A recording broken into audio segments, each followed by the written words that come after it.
Good afternoon. Phil Lindemann, Krystal, 93 News. The storm's blowing in. Winds are gusting upwards of 56 miles per hour at Loveland Pass this afternoon, over 24 miles per hour at the crystallized weather station down here in Dillon. National Weather Service is calling for stormy skies tonight through Friday morning, maybe 2 to 3 inches of snow here in town, more up high. The latest and maybe final chapter in the Leonard Graham sex assault case is getting longer. 3 other school employees were in court today on charges of failure to report child abuse. They want time to review testimony from the trial, where Grams was found not guilty on all charges. The judge granted more time. 2 employees, Summit Middle Principal Greg Guevara and Counselor Maureen Flanagan, took the stand in that trial.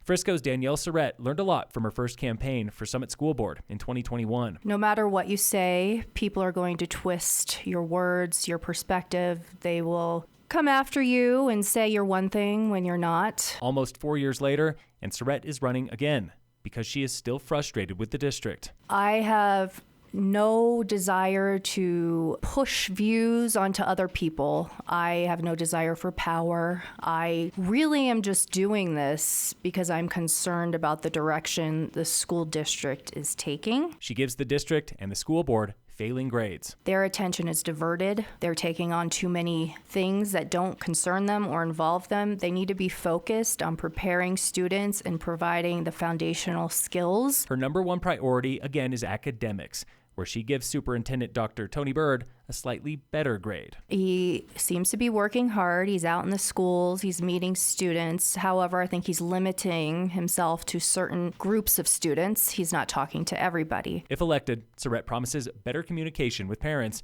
and a stronger independent voice. Community involvement means nothing if you're not actually listening to the community. She remains strongly opposed to critical race theory and LGBTQ curriculum in young elementary classrooms.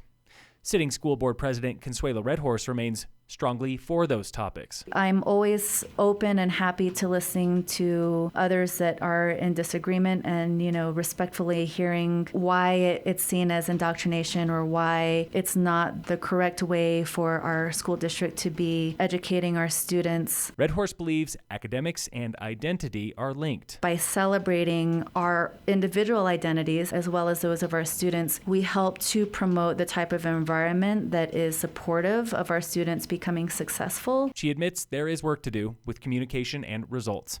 She recently adopted policy governance for the board.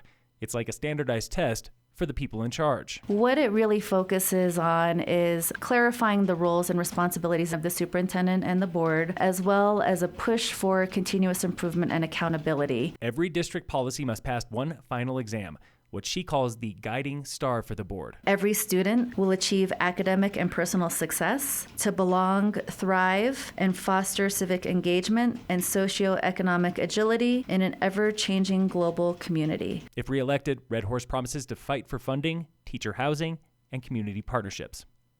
Town of Breckenridge is loaning time and employees to Summit Combined Housing Authority. The Housing Authority is down by 3 employees, including an executive director. All 3 were let go in the past 6 weeks. Stay tuned in coming days for more on turmoil at the Housing Authority.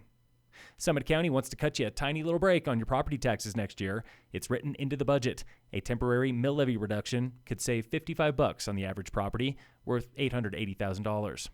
For a 3rd straight year, the county is spending more than it's collecting in the general fund.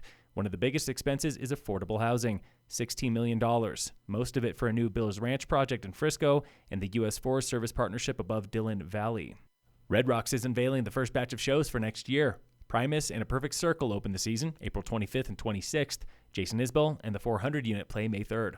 Red Rocks also unveiled a new study showing nearly half of all concertgoers were coming from out of state, and they spent $305 million in Denver before and after concerts.